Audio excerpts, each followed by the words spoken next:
परमात्मा क्या करता है? संपूर्ण संसार को बनाते भी वही परमात्मा है। ब्रह्मा जी के रूप में आ जाते हैं, संसार की रचना कर देते हैं।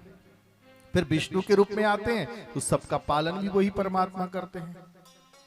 और फिर महाकाल के रूप में आ जाते हैं तो संहार भी वही परमात्मा कर देते हैं। विश्वोत्पत्ति हेतु तापत्रय विनाशाय, 3 प्रकार के दुखों को दूर करते मेरे भगवान कृष्ण। आपको बताऊं 3 प्रकार के दुखों को जानते हो? 3 प्रकार के दुख कौन कौन से हैं?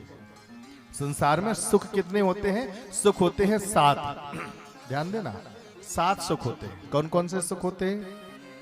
पहलो सुख निरोगी काया, दूजो घर में हो माया, तीजो कुलवंती नारी, चौथो सुत होवे आज्ञाकारी, पांचो सुख बाश सुवासा, छठमो पंडित पासा, सातो मित्र हुई धनेरी, ये जग नाही बहु तेरी।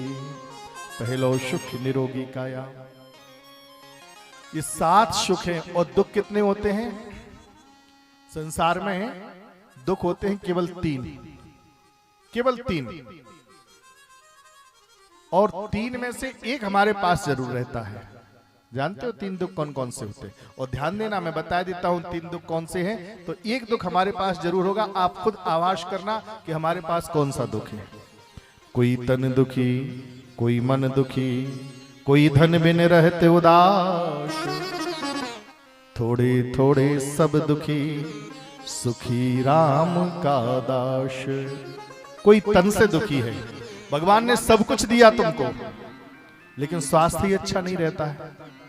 कई लोगों को देखा मैंने, धन की कोई कमी नहीं, लेकिन धन तो बहुत है, लेकिन खा नहीं सकते। हाँ, कई लोगों को देखा है, बड़े बड़े लोगों को। एक बार की घटना मैं आपको सुनाऊं, आंखों देखी घटना। आप एक बार मेरी कथा चल रही थी दिल्ली में, और दिल्ली में चांदनी चौक करके स्थान है, वहां कथा चल रही थी। 3 दिन हो गए तो एक मैया आई मेरे पास, मंच पर आई, और मंच पर आकर के मैया बोली प्रणाम करके, गुरुजी मेरी एक इच्छा है। मैंने कहा क्या? गुरुजी वृंदावन से ब्राह्मण देवता आए हमारे यहाँ, तो मेरा मन कर रहा है ब्रजवासी आए हैं तो फिर थोड़ा सा कहीं हमारी कुटिया में चरण पड़ जाएं कल, तो बड़ी कृपा। अब बड़े भाव से उसने बोला, मेरे मन में कहा आया, मैंने कहा चल माँ कह रही है तो ठीक है। माँ तेरे घर में कब चलना है? बोले गुरुजी मेरी एक इच्छा और है। बोले क्या? बोले कल का प्रसाद मेरी घर पाओ। मैंने कहा चल कोई बात नहीं, कल तेरे घर प्रसाद पाएंगे। हम सभी ब्राह्मण देवता उसके घर गए, और उसके घर गए ना तो वो मैया इतनी खुश थी, इतनी खुश थी, उसने जाकर के रात में एक मीटिंग करी और सब घर वालों को बुलाया। बेटाओं से कहा देखो बेटा कल कोई फैक्ट्री नहीं जाएगा, सारा काम मैनेजरों को समझा दो। बहुओं से कहा देखो एक काम करना, कल नौकर भोजन नहीं बनाएंगे, तुम अपने हाथ से भोजन बनाना। सबने अपने अपने नौकरों को काम दे दिया, अपना अपना काम संभाल लिया। सुबह हम लोग पहुंचे, घर की अच्छे से धुलाई हुई, और धुलाई होने के बाद में साफ सफाई के बाद बड़े सुंदर आसन डाले गए, चांदी की चौकियां डाली गई। हम लोग गए तो चांदी की थालियों में भोजन परोसा गया, और वो मैया बैठी थी, भोजन परोसा जा रहा था, बेटा परोस रहे थे, बहुएं बना रही थी, और वो मैया हाथ जोड़ के बैठी थी। जब 56 भोग लग गए तब पता नहीं क्यों मेरे मन में आया, मैंने माँ से कहा माँ एक काम करना, तू भी कुछ पा लेना, तू भी तो कुछ खा ले। पता उस मैया ने कहा नहीं गुरुजी आप पाओ ना, मैं बाद में पाऊंगी। मैंने कहा नहीं नहीं माँ मेरी इच्छा हो रही, तू भी पा लेना। अब माँ ने कहा गुरुजी क्या गया, कैसे टालूं? तो पता उस मैया ने अपने बेटाओं से इशारे अशारे में कुछ कहा, और बेटा समझ भी गए। बेटा गए सो माँ की थाली लेकर के आए, और माँ की थाली लेकर के आए तो आपको आश्चर्य की बात मैं ये बताने जा रहा हूं, हम लोगों की थाली में 56 भोग थे, बड़े बड़े व्यंजन थे, लेकिन उस मैया की थाली में पता क्या था? उस मैया की थाली में मूंग की दाल का पतला सा पानी और एक जौ के आटे की रोटी, केवल जौ के आटे की एक रोटी पतली सी और मूंग की दाल का पानी। मैंने उस समय देखा, मैंने कहा भगवान से कहा प्रभु ये क्या? माँ से कहा माँ तू हमको 56 भोग खिला रही हो, तेरी थाली में ये क्या? माँ कहना कुछ चाहती थी, उसका कंठ रुंध गया। रुंधे हुए कंठ से बोली गुरुजी क्या बताऊं, भगवान का दिया हुआ सब है घर में। 2 बेटा है, दोनों की अलग अलग फैक्ट्रियां हैं, अलग अलग कोठियां हैं, दोनों के पास अलग अलग गाड़ी घोड़े हैं, 2 बहुएं हैं, नाती हैं, पोते हैं। और मेरी बात करो ना तो मेरी बहुएं जो मैं कहती हूं वही मेरे घर में होता है। मेरी आज्ञा का पालन सब करते हैं, कोई कमी नहीं है। लेकिन क्या बताऊं, स्वास्थ्य अच्छा नहीं रहता। डॉक्टर ने मना कर रखा है, कुछ खा नहीं सकती हूं। केवल मूंग की दाल का पानी पी करके, जौ के आटे की रोटी खा के ही जीवन यापन कर रही हूं।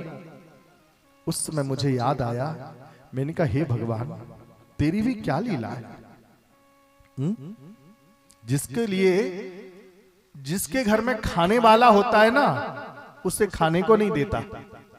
हाँ, जिसके घर में खाने वाला होता उसके घर खाने को ही नहीं होता, और जिसके पास खाने को होता है उसको खाने वाला ही नहीं देता।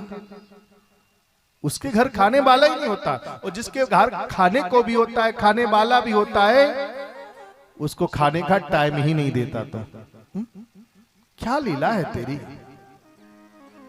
तब याद आया, वास्तव में सच्ची बात है, ये धन क्या मतलब का। पहला सुख निरोगी काया, स्वास्थ्य अच्छा अगर कहीं तुम्हारा है तो समझ लेना हमसे बड़ा धनवान दुनिया में कोई नहीं है। हम सबसे बड़े धनवान है अगर कि हमारा स्वास्थ्य अच्छा रहता है तो। और स्वास्थ्य अच्छा नहीं है ना तो क्या थोड़ा सा बुखार आ जाए ना तो कुछ अच्छा नहीं लगता है, ना तो खाना अच्छा लगता है, ना बात करना अच्छा लगता है, ना बैठना अच्छा लगता है, ना सोना अच्छा लगता है, कुछ भी अच्छा नहीं लगता है थोड़ा सा बुखार आने पर।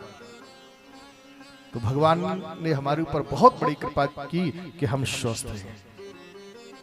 अगर कहीं इन तीन दुखों में, चाहे वो तन का दुख हो, चाहे मन का दुख हो, और चाहे वो धन का दुख हो, धन नहीं है कोई बात नहीं, इन तीन दुखों में से एक भी दुख हमारे पास में है तो क्या करें। बोले आ जाओ भागवत भगवान की शरण में, बैठ करके कथा सुनो तो मेरे भागवत भगवान सच्चिदानंद भगवान तुम्हारे सारे दुखों को दूर कर दिया करते हैं। बोली सच्चिदानंद भगवान की जय, बोली बांके बिहारी लाल की जय। लेकिन ये दुख दूर कब होते हैं, मैंने पहले ही निवेदन किया, मैंने पहले आपको बताया, कोई तन दुखी, कोई मन दुखी, कोई धन में न रहते उदास, पर थोड़े थोड़े सब दुखी, सुखी राम का दास। सब दुखी हैं। बोले सुखी कौन है, जो भगवान का दास है, जिसकी भगवान से संबंध है, जिससे भगवान की लगन लग गई है, जिससे भगवान की लगन लग गई है, वो व्यक्ति हमेशा सुखी रहता है।